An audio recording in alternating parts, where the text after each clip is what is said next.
I fought back against the stalker who tried to kill me, and now he's serving a life sentence. I didn't know that I had a stalker at the time, so I went to bed. It was just a normal night. I locked all the windows and the doors, got into bed with my dog, and fell asleep at maybe about 10 p.m. Up, I think, around 2:45 because my dog Cookie was barking. I didn't take it very seriously at all. I got Cookie to stop barking and went right back to sleep. Woke up again at 3 a.m. Because Cookie was barking and I could tell this time that it was something serious. So I got up, I sat up in bed, looked at my phone, and it was 3:04 a.m. And I looked up from my phone at the bedroom doorway, and there was a silhouette of a figure standing in my bedroom doorway. He kind of peeked his head into the doorway, and he was lit from the back, so I couldn't see any features on his face. I saw him kind of peek in and then peek right back out. I immediately started telling myself, this isn't real, you imagined it. My heart was beating, my thoughts were racing, I was scared. But I had just gotten into a fight with my boyfriend that night, and my brain just convinced me that this was either nothing, like I had imagined it, or that it was my ex trying to scare me. So I got up out of bed and left my phone. I had a hunting knife in my underwear drawer that a friend from Wisconsin, which is where I'm from originally, had given to me. I left that and walked out into the hallway, and no one was there. I walked into the living room where I thought my boyfriend would be. He wasn't there. Into the dining room. It was a little darker in there. No one was there. And then into the kitchen, and that's where I saw him. He was standing with his back up against the wall, and he was tall, and I saw right away that he had a knife in his hand. So I started to run. I didn't turn around. I scanned him up and down, and then started to run backwards. I ran backwards through the dining room, through the living room, smashed myself up against the living room windows. He chased after me. He quickly caught up to me. He held the knife to my throat and told me to shut the fuck up or I'm going to kill you. You see I have a knife. Shut the fuck up. I'm going to kill you. And I did. I shut up. And from there, he started asking me questions. He asked me first, do you have a boyfriend? And like I said, I had just gotten into a fight with my then ex-boyfriend. This is also part of the story. And I lied and said that I had a boyfriend who would be back any minute, like we all would. And he did not seem very fazed by that, which made me nervous and scared. And then he said, where's the fucking money? And I took him into guest bedroom where I had $31 in a nightstand and passed it back to him. He was holding me with his bicep and held the knife right here, and then held me with his left hand by I had a messy bun in my hair. After I handed him the money, my heart sank because he said, now what else do you have for me? And then I knew why he was really there. So after he said, what else do you have for me? He took me into my bedroom, but he told me to stand up against the wall. And he, started feeling me up. I started to cry. I was begging, begging, I just kept saying over and over, you don't have to do this. Please don't do this. I'm a nice person. You don't have to do this.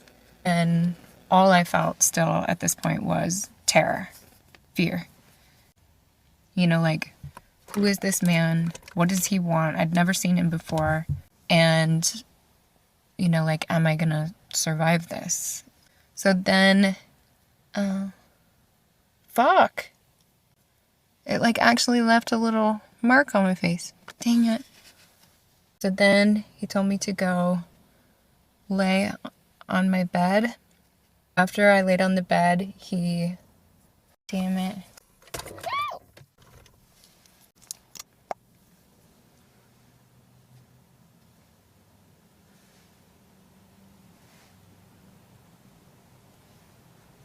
I let it sit too long. He told me to stretch out my arms and legs, and I did. And he was still then, feeling me up. And for me, like, I was staring at the wall. He wanted me to look away from him. The knife was always at my throat. But I was looking at the wall, and I started to see, like, my life flash before my eyes. But it wasn't my past, it was my future.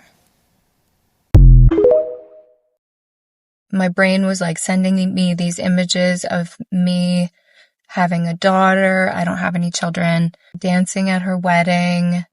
My brain also showed me like pretty horrific things, like images that I've only seen in horror movies of what someone in a room with no consequences might do to me.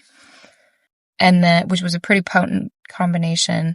The last thing my brain brought up for me was a scene from the TV show Dexter. I was not like a super fan of the show Dexter. I liked it. In this scene, it's like he's surely not going to make it. He says, a wolf in a trap will chew off its own leg to survive. Its survival instinct is that strong. And I don't remember bookmarking this scene in my mind. It wasn't like something that I watched again and again. It was something that my mind must have just put in the back in case we needed it at some point, and we did, which I took as you need to find any way that you can to survive this.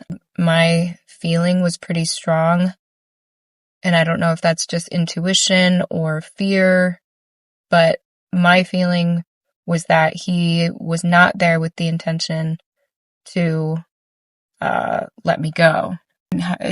At the moment, there was no part of me that thought this, especially with the way that he was, that this man has a lot of mercy for me. Like I said, I was bawling, I was crying, and that only got him more excited. So I'm trying to go fast, but I'm trying to do this without the AC so you guys can hear. So I make up my mind to sacrifice my arms. In my mind, I was like, if I just start, doing this, and he slashes at me with the knife, maybe I lose my arms, but I'll walk away with my heart. And in my mind at the time, that was like walk away with my heart beating so that I'll survive. But I think there's obviously like deeper meaning, deeper levels to that. So he told me to turn on my side, and as I did, and he was like climbing up on the bed behind me, he pulled the knife away from my throat for a second. It was the first time that the knife had been away from my throat since he'd caught me on the couch. In that second, I chose to scream, and I screamed, "Somebody fucking help me!" Like as loud as I could. I lived in an apartment complex, so, like hopefully someone can hear me. In my mind, I was screaming loud enough for my family, my dad, my brothers to hear me all the way back in Wisconsin. He then jumps on top of me, straddles me. We start fighting like this. And he, like, I remember just like a flurry of hands. He's on top of me. And then I remember feeling like bop, bop right here in my head. And it felt like he was hitting me with the butt of the knife. And I wondered why he would hit me with the dull end. But then after that, I saw a white light, and it was like white light, white light, white light. And I realized he's punching you. No matter how many times he punches you, you can't fall asleep. If you fall asleep, you die. And I remember thinking, at least he doesn't punch very hard. And then he stopped, and I was able to get my legs up underneath him and push him off the bed. And immediately I sat up like I hadn't felt myself get stabbed. I hadn't felt any pain at all, but just kind of instinctively, my body told me to hold up my left hand.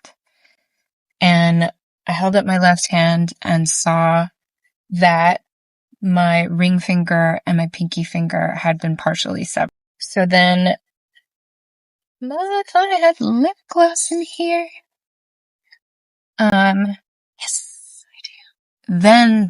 Then everything changed. When I saw that my fingers had been almost severed, I went from feeling utter terror to complete rage. Every cell in my body was swollen and pulsating red with rage. Like I've never felt before. And I looked down at him on the floor and screamed at him, "You cut my fucking fingers off! You cut my fucking fingers off! I'm gonna you." So when I said I'm gonna you, I meant it in every sense of the word. All I felt was a desire to kill this man. So I jumped down onto the floor. He was like still sitting on the floor looking at his hands. And I started to punch him, kick him. Like my left hand was hurt badly, but I was punching with my right. I was kicking him with my bare feet, attacking him, screaming, "Get the fuck out of my house. I'm gonna you get the fuck out of my house." And he stood back up, pushed me back down onto the floor, and was slashing at me again. I put up my arms and we fought a little bit more on the floor. Then all of a sudden I saw that he stood up and he started running. And I thought, okay, now I guess we're running. I ran after him. I went out to the hallway and there was a lamp that I pulled out of the wall. He ran to the front door and he started messing with the locks. I was hitting him over the back with the lamp, screaming, "Get the f- out of my house, I'm gonna kill you, get the f- out of my house, I'm gonna kill you." He reached back and he knocked the lamp out of my hand. I grabbed another lamp, pulled that out of the wall, was hitting him with that on the back, reached back, hit that out of my hands, but then he got the door open, the deadbolt opened the door and ran out. I didn't find out that night. I didn't find out even a day after, a month after, that he had been stalking me for as long as he had. That came later. There are also a couple of other elements to the story, especially that happened in the afterword, that were surprises, things that I think many women can relate to. But like I said, I want to share this story if it's interesting to you guys, if it's something, like that makes you feel empowered. I really want to only, share things if it's helpful and not hurtful. I just think that, like, for me, I felt so lost after the attack. I felt like I couldn't find a depiction of my story in the media, in movies. I want to share this story, like I said, because there was no way that I thought that I would have been someone that fought back. No way. Like, I had no training. I had never been to a self-defense class. Now I box. I had never been to a boxing class. I had experiences in my past where I hadn't stood up for, I was like in a relationship in a toxic relationship where I wasn't standing up for myself every day, and I'd had instances of SA like this that I hadn't stood up for myself. So it wasn't like I was like born to fight. It required me to find strength that I didn't know I had, like pull this fighter out of me that I didn't know that I would ever need or that I could even ever find.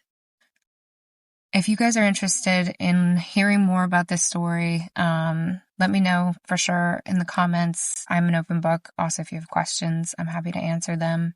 And just don't forget how strong you are, bitch. Like, it can come at the most surprising time, but the strength is there, I promise you. Something interesting about me is that every single person in my family has had a stalker. My whole family being me, my older sister, my mom, and my dad. I didn't really put two and two together that everyone had had a stalker until my parents and my sister were trying to give me advice on my own situation that I realized, oh, so we've all dealt with a stalker before. Cool. A big difference is that both of my parents' stalkers were of the opposite gender, versus me and my sister both had stalkers that were girls. So whenever I would tell this story, people would be like, hold on, she? For me, it all started in my freshman year of college. She was in the same class as I was. I think her and I had a total of maybe 2 conversations, if I'm being generous. I could tell that there was something just a little bit off about her. One of the interactions I had with her, I remember it was me and one of my really good friends who was also in the class that we had together. And me and her were just looking back and forth because she was making such weird comments and just acting very strange. That was the last in-person conversation I had with her before she DM'd me asking to hang out. And obviously, based on the first interaction I had with her, I personally wasn't going to be fake or lead her on when I knew I didn't want to pursue a friendship. Months go by and she texted me asking if we could get drinks or something. It was via Instagram DM, so I just never opened the DM until a couple months later. I finally opened it and saw a massive paragraph in all caps full of rageful text. I am gonna be so honest, it was so incoherent and I couldn't even tell you what she was talking about. All I remember is responding, "I'm sorry, what?" ? And then she blocked me. At this point, I was super confused, but I was like, honestly, whatever. She clearly has something going on. I know I didn't do anything, so I just ignored it and moved past it. After this, I saw her a couple of times on and around campus, and she did not look well. Her hair was like matted, her skin was so dry and peeling off. I don't know what it was, but she just looked so not okay, like she was not taking care of herself. And every time I saw her, she avoided eye contact, she didn't look at me, she completely avoided me and ignored me. I just left her alone. If she was gonna leave me alone, I was gonna leave her alone. Summer came, I thought it was all over until about the middle of summer, I started receiving texts ranging from people who I went to high school with all the way in California and people who I had never even spoke to in my college. I ran out of time, so go to part 2 if you want to watch the rest of the story. Part 2 about the story of my stalker.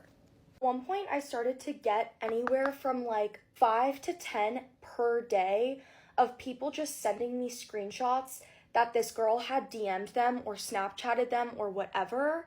And the text was pretty much copied and pasted to everyone. But she was basically saying that I was stalking her and hacking into all of her social media accounts, and that she had a lawyer, and that I was spreading rumors about her, and that she was really scared.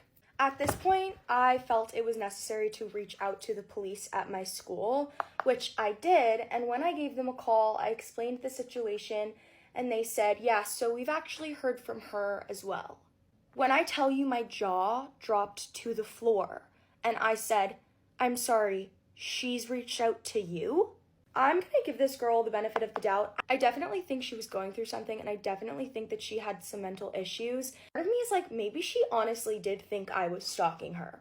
But obviously, like, I know myself, I was not stalking her. The reason that the police never reached out to me after she contacted them is because she gave them no evidence and was unable to support any of her claims. Me, on the other hand, you best believe I was screenshotting every single thing that everyone was sending me and just making sure that I had something to support everything I was claiming.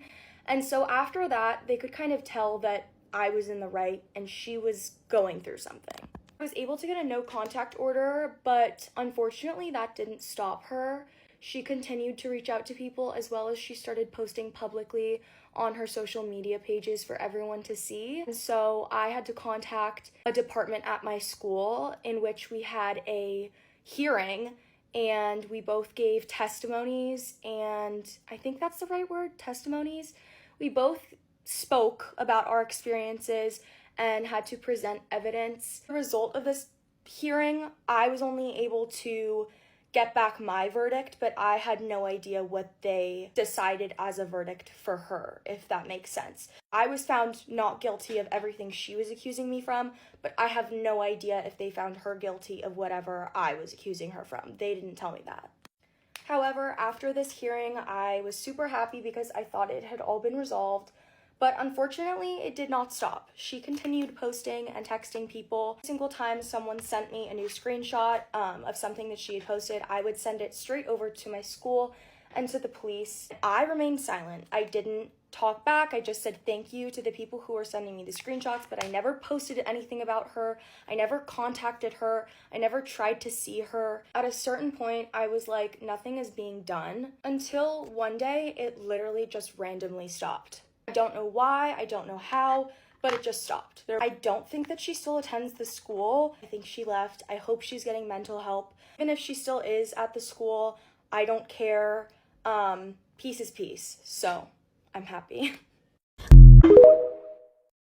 This is a story time of all the crazy things my stalker used to do to get my attention. He stalked me for 6 years for reference. Honestly, I've told this story before, but I haven't told all the crazy things he would do to get my attention, so I'm gonna do that now. Also, he's no longer alive, so I'm not really concerned with this, like, getting to him, you know? When he first started stalking me, I was 17 and he was in his mid-20s, and I was not aware that he was in his mid-20s, and I had went on a date with him. First thing he did was the fact that he knew where I lived was a big thing, because he obviously dropped me back off at home, and ladies, never let a man pick you up and drop you off on the first date. So the first thing he did is when I first ended it with him and I was basically like, you're a weirdo, didn't know you were this old, also didn't know you had a girlfriend, like what? He started showing up to my house to drop me off presents at my doorstep and just showing up unannounced to say, hey, and to try to apologize. Honestly, that wasn't that scary because I was like, you know what, he wants to get his point across, I'll give him the one pass, but that didn't stop him for 6 years. At a place called Sticky Lips and he would show up there just to watch me work and then leave, which I've had this happen with other people too. Walk in, not say a word, and then like walk out acting shocked that I worked there. Like, and he did this several times. Also would send me gift cards off of like a random number and not say who the sender was. Obviously it was him.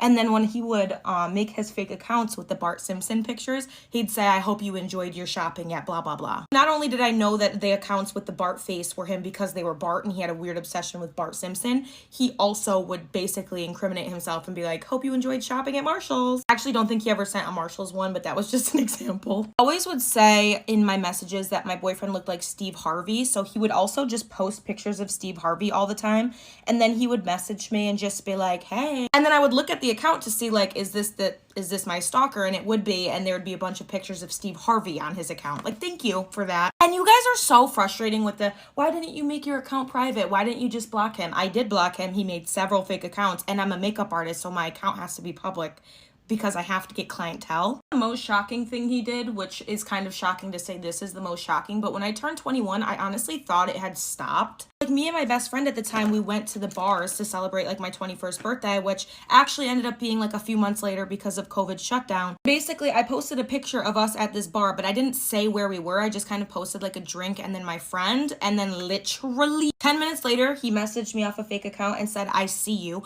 And then he was at the same bar as me, just staring at me. So we left and we started walking down the strip to get home because we had parked kind of far from the bar, and he starts walking behind us basically pretending like he's not, but he was with his friends, but he was literally following us. Message me fire emojis off of like 6 different accounts and then just be like, do you know who this is? And then I'd block that account, and then he'd make another one, and then I'd block that one. Turns out he did this to several girls, not even just random people from my same high school. And the best part is this is not the last time I had a stalker. Yay! One of my biggest fears unfortunately became a reality. Get ready with me, story time. Over 5 years ago, I actually used to work at a grocery store in my city. At this job, I first started off as a grocery bagger, and then I moved my way up to be a GM, which is a general merchandiser, so I basically restock products. And then I shortly made my way to becoming a clerk, which is another word or term for cashier. I do want to mention, when I became a clerk or a cashier, I was working at that job for maybe like a year. I was about to hit like a year. In my opinion, when you work at a grocery store or somewhere where you're helping out customers, kind of start to get a feel of who your regular customers are. It was a weekday and I was working in the afternoon, and this guy came in my line. And again, remember I said I do recognize regulars? Well, I just knew that this guy wasn't a regular. At least I had never seen him. So this older man comes into my line And in my opinion, he's one of those guys that if I were to see out on the streets, I would probably like turn the other way. Not even like that I'm judging the way he looks. It's just like the way he was like looking at me, like it was an evil look, if that makes sense. Like it was scary. Like me being alone and I see that, I'm running the other way. This man is next in my line. He had one item. He asked me like the most like random question. He was like, hey, do you know where this item is? And I was just like, oh, it's like right behind you. I don't know, it was just like weird. It's like he knew, but he still wanted to ask me. And then the second weird question that he asked me was, what is my name? And if you work at a grocery store, you're always gonna have a name badge, so it was just weird that he asked me for my name. I do understand if you know you want to get to know me and you are a regular, you're gonna become a regular at the store, you kind of just want to have a conversation. But the way he asked me for my name wasn't just like a normal conversation. It was kind of like, oh, I want to investigate you, who are you, one of those type of, you know, conversations. Kind of just let it be, and I was like, all right, Ash, just move on, just scan his order and get him out of here. He was the type of like customer where he would just like look at you, scan his order, like he would just like stare you down.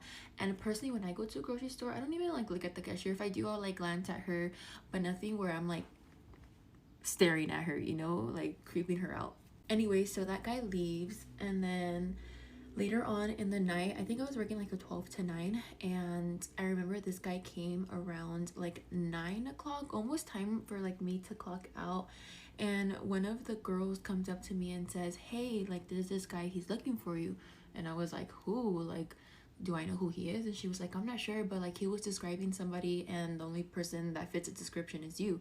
And I was like, that's a little bit weird. Also, I do want to mention that I was in the break room at this time when she told me that this guy was like looking for me. Me being me, I was like, who's this person? I want to go see who it is. But I'm a very observant person. I'm also a very like paranoid person, so I was being sneaky about it. I would kind of just like peek a little bit, or I would go up to like the office and I would kind of try to see from the office out to the store. Sure enough, when I spot this man, I was like, dude, there's no way this is the guy that I had the weird encounter with earlier in the day. Okay, like that's weird. Why is he asking for me? Like, I'm not getting good vibes off of him. I felt very uncomfortable, and I feel like one of like my biggest fears is always like having a stalker. I feel like that's just any girl's fear, is having a stalker, right? I refused to go back out on the floor, and he ended up leaving. And tell me why the next day he comes back and I'm at the register, and one of the girls comes up to me and she was like, hey, like I think that guy is back, I recognize his car. And I was like, what do you mean? And she was like, that guy who asked about you, he was like, I don't think he's walked in, have you seen him? And I was like, no, I haven't seen him yet. Why? She's like, okay, I'm gonna switch spots with you, you go hide. And I was like, oh my god, like there's no way this is my reality right now. So thankfully she let me out of the register. I ended up going in the very back to like the milk box area, and there's also a medicine room. So I literally hid in the medicine room, and I was like, bro, there's like no way that I have a stalker right now. Like what in the actual fuck? Before my coworker actually let me out, she told me to stay nearby the back phone in case he leaves, that way I can come back out. And I was like, okay, cool.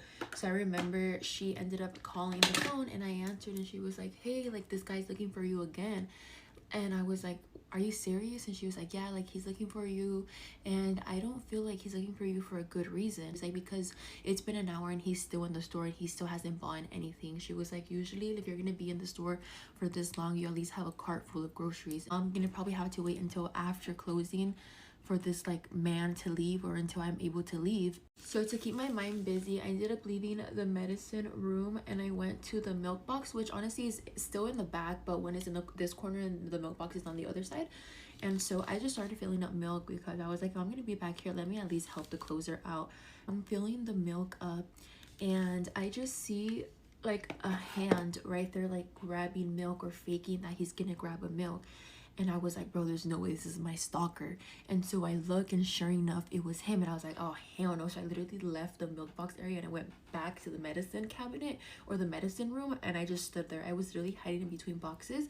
I think I even have a Snapchat. I might insert it if I do find it, of me literally hiding in the milk box. I was like, bro, I can't believe this is my reality right now. At this point, it was already closing time, and we closed the grocery store at 11 o'clock. I was supposed to clock out at 9 o'clock, and tell me why I did not leave the grocery store until almost 12 in the morning. I left that late because this man's car was still in the parking lot. He had one of those car vehicles where, like, you know, when somebody passes away, they have like that certain type of vehicle they put like the casket in and the person in. Yeah, he had one of those. Yeah, when I seen that he had that type of car, I was like, oh hell, I'm not about to walk out, and the last thing I need is for him to know what kind of car I drive. This guy finally leaves, and then I end up leaving as well. As I'm on my way home, I decided that I wanted to go to the gym, and the gym to my job was only like 3 minutes away. It was over the bridge. I walked into the gym and I went to the squat rack, and tell me why I seen my stalker at the gym. Welcome to part 2 of the time I had a stalker. If you have not watched part 1, I highly recommend you to go watch that video first. That way you guys can get a clear understanding of what exactly is going on. But let's get started. At this point, I am at the gym, and I did arrive to the gym. I made sure that that specific car wasn't there. I did see in the comments you guys left that he drives a hearse. Yes, he does drive a hearse. That's the type of car that he drove. I just couldn't think of the name at the moment when I was saying the story time. I would drop a picture right here of what that car looks like. So imagine having a stalker and he drives this. Of course you would be creeped out like I was. I didn't see his car at the parking lot of the gym and neither the shopping center, so I ended up getting down. I thought the coast was clear. Keep in mind, at this point, it was roughly 12:30 in the morning, and I was just going about my night. I just went through this situation. Let me at least go to the gym so I can let all of this out. The gym has always been my safe spot, so that is the place that I ran to. Particular night, I was doing legs.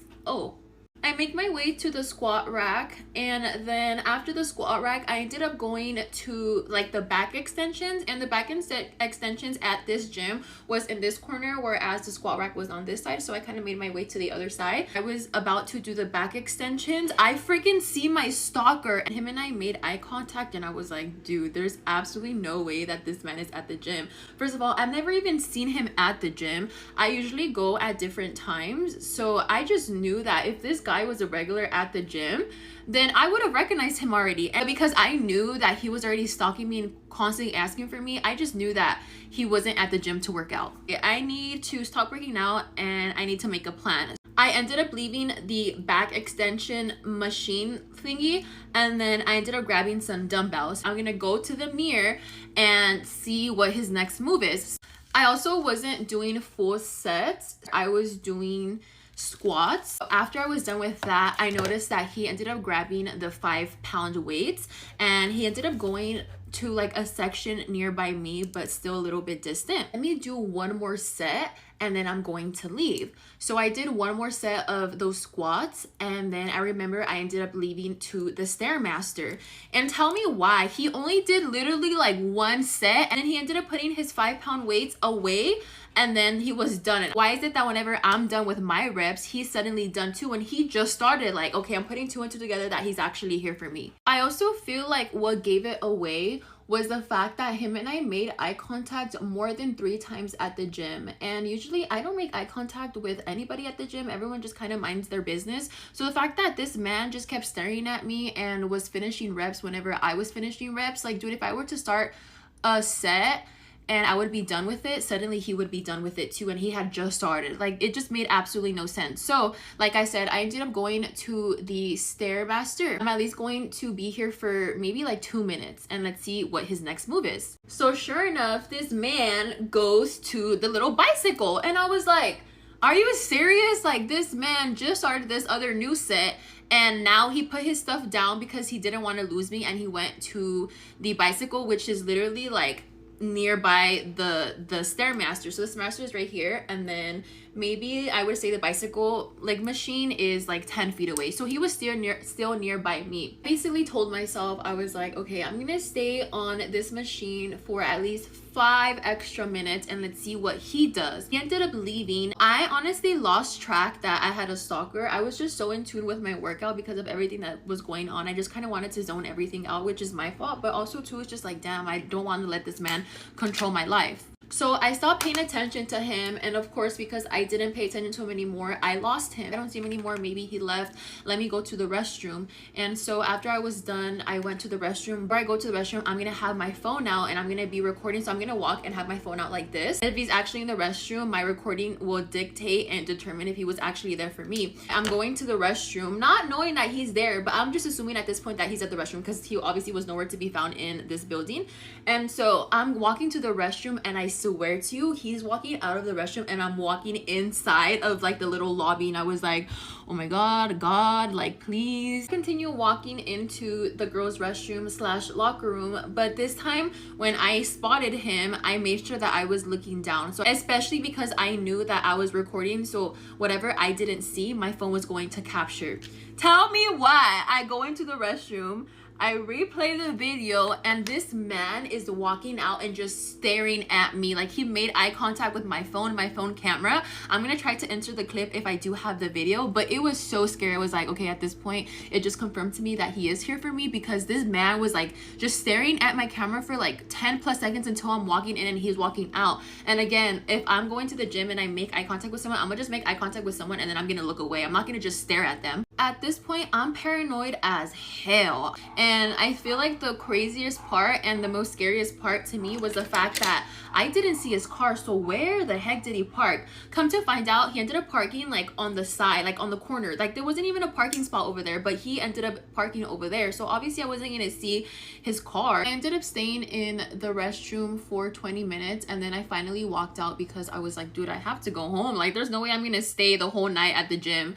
And so I grew some balls, I walked out, and then I went straight to the front desk, and thankfully there was a guy at the front desk, and I basically told him, I was like, hey, did some old guy walk out? He looks like this. And he said, yeah, he walked out maybe 20 minutes ago. And I was like, okay, perfect. Do you mind seeing if this specific car is outside, or if you see him, because I think he's my stalker. He was like, if you want, I can walk you to your car. You can just chill here for a little bit. So he went to go check outside. His car wasn't there. And then I ended up just staying at the gym for another like 10 minutes. And then he offered, he was like, do you want me to walk you to your car? Like, I'll make sure you're in your car and you're actually driving off. And I was like, yeah, that'll mean a lot to me. So thankfully he did that. W to him, because he saved my day. And then I just ended up going home. I took the freeway. I did continue going to work because the person that I am, I was like, there's no way that I'm gonna let this man know that I'm scared of him. But since that incident, I honestly stopped seeing him. Never see his car there. So I don't know if they ended up telling him something at my job, or he just kind of noticed that I wasn't there anymore. I feel like also the main reason he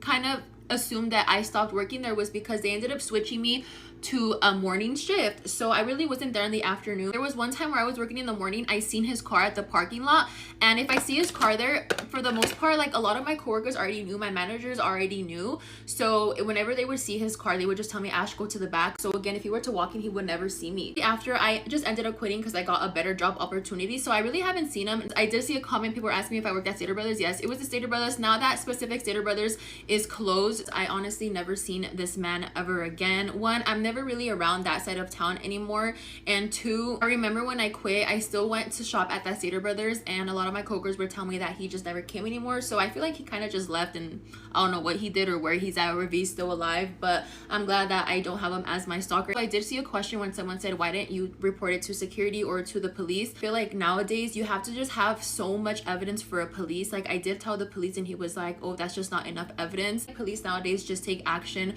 when something actually happens versus when you're kind of warning them and giving them a heads up that this situation is going on. So police never did anything about it. Security, they don't really take their job seriously. My managers couldn't really do anything, but they did know about the situation. They were definitely on my side. They were keeping me safe. But again, like, if police couldn't do anything about it, what really can my managers do other than the fact that they would take me out of the register or tell me to go hide? So they did do their part, which I'm super grateful for. That is the end of my story time of the time that I had a stalker, unfortunately. Get ready with me while I tell you the story of how I was stalked for 5 years. So of course, as usual, I'm gonna give you guys a backstory. So I was born in Ireland, but I moved to the UK in 2015. As soon as I got to this high school, there was a boy in my high school who was absolutely obsessed with me. He was in my year as well. I have some tea, okay? He was fake age. I wasn't feeling the same way. I was not into him. I was not attracted to him. I had no interest in him, absolutely nothing whatsoever. For the whole of those 5 years, He never said a word to me, but he did everything else under the sun. I'm gonna tell you guys how it started. He told his friend to tell me that he had a crush on me. Obviously his friend came and told me, and I told his friend that I don't like him. So then from that point on, he stalked me for the whole 5 years of high school and even after high school. So the first thing he did after we finished school, I would do my curricular activities such as sports. He did no activities, he did no sports. He would wait for me outside of the school gates until I finished my sports, and he would follow me home. When I moved to the UK, like I moved houses like 3 times, and each and every single time he found out where I lived, he would follow me to my home. At first, I didn't know he was following me until one day when I finished my sports after school, I saw him waiting. I was like, who is he waiting for? All his friends are gone. Like, there's no one for him to wait for. As I was walking home, I see him walking behind me. He didn't live anywhere where I lived. I was like, yeah, he's following me. He already knew where I lived, so even if I went in a different direction, he would still know that I'm not going home, like, because he knows where I live. And like in school, he would never ever speak to me. Instead, what he would do, he would get his friends to talk to me, send messages from him by giving it to his friends to give to me. And like, he knew that I didn't like him. He knew I didn't have any interest in him. He knew all of these things, but he still continued to like try to pursue me. And I realized he was following me home and stalking me. I had told the teachers in my school, and of course if you watch my story time about how I got into the fight with those girls at school, you would know that the teachers at my school were absolutely useless. And so when I told the teachers, they said there's nothing they can do. It's not their problem, basically. He's following me home every day after school, and there's just nothing I could do about it. It got to the point where I was asking my dad to pick me up after school because I was like, I don't want to walk home when I know someone's following me. What could he do? Along with him following me home, there was also something else. Man, this was just crazy. One of my old houses, there was a park behind my house. I remember one day, I looked outside my window at the park and I saw him. He wasn't just chilling at the park. Imagine this is my house, the park is here. Like, looking at him from the window, you would think he's standing right in front of me. That's how close the park was. And that's how close he was to my house. And when he saw me see him see me,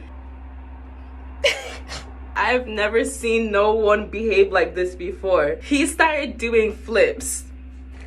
I remember this so vividly. He started doing like cartwheels, flips, roly-polies, like he was just throwing himself all over the grass. You know when animals do all those mating dances to try to get the other animal to mate with them? That's basically what he was doing. I was just looking at him like, I watched him for like maybe like 2 minutes. I was just baffled. I have video evidence of this. I don't want to expose his identity. He would like come to the park behind my house almost every day, do flips and tricks and stuff in the grass to try and impress me. It got to the point where I just started closing my blinds so he wouldn't be able to look in the house and see me. And then one day he stopped coming, so then I started opening my blinds again. And the next thing you know, he shows up again out of nowhere at the park. I remember one time he brought a scooter to the park. He was doing like tricks on the scooter, and he would look in my window to see if I was looking at him, like all that weird shit. Trying to court me, basically. So getting to maybe like year 10, I start using social media more actively. I guess you can guess what I'm about to say. He found my social media. He would continue to spam text me every single day on every social media account I had. But he would never ever speak to me in school. It was Instagram the most he would text me on. Like, he'd always DM me saying hi, hi, hi, hi, hi. I would block his account every single day, and every single day he would make a new account. I remember one time he sent me like an invite to his birthday party. Of course I didn't freaking go. He sent me like a really long paragraph one time confessing his love for me. I just blocked it. Not only would he follow me home, not only would he come to the park and stand outside my house, he would also text my social media, spam text me, like just do the most. So then obviously when he found my social media, like I told the teachers once again, and they did nothing because they're useless. He would even text my friends asking about me. He would spam their phone. And do you know what's so funny as well? Every social media account he made, he always went by the name of he always went by the name of Chris Brown. Every social media, it was always Chris Brown. So obviously I knew who it was every time like I got a follow from Chris Brown. Not only was he obsessed with me, he was obsessed with Chris Brown as well. Even outside of school, he would still find like where I was. So if I went out with my friends or if I went out with like my family, he would always pop out of nowhere. Like I felt like I was really living the TV show You. There was one time he actually came to my house. He knocked on my door and I opened the door not knowing who it was, and I saw him. He didn't say a word. He didn't say anything. He was just standing there. I was just standing there. We were just looking at each other like, And then the next day, I once again reported it to school. School did nothing. Story time of when I had a stalker. So this happened in my second semester of senior year of college, and I'm gonna call this boy Chamoy just in case he still watches my videos. So it was my first day of school and I had my first class, and I decided to sit all the way in the back because it had the most empty seats. I was so sure that if anybody did sit in the back, they would not sit next to me. So then Chamoy walks in the door, and of course he decides to sit right next to me. This honestly pissed me off because I was like, there's like 4 other empty seats and you picked the one next to me. As soon as he sits down, he starts to introduce himself to me, and I'm just like, hi. Because again, I don't like making friends in classes. I hate when people talk to me, like, just be quiet. So as soon as the class starts, the professor's like, because it's the first day, we're gonna do partner work so you guys get to know each other a little bit better. And I'm just sitting there like, oh my god, do we really have to do this? Like, what is the point of this? Girl, can't you just teach us?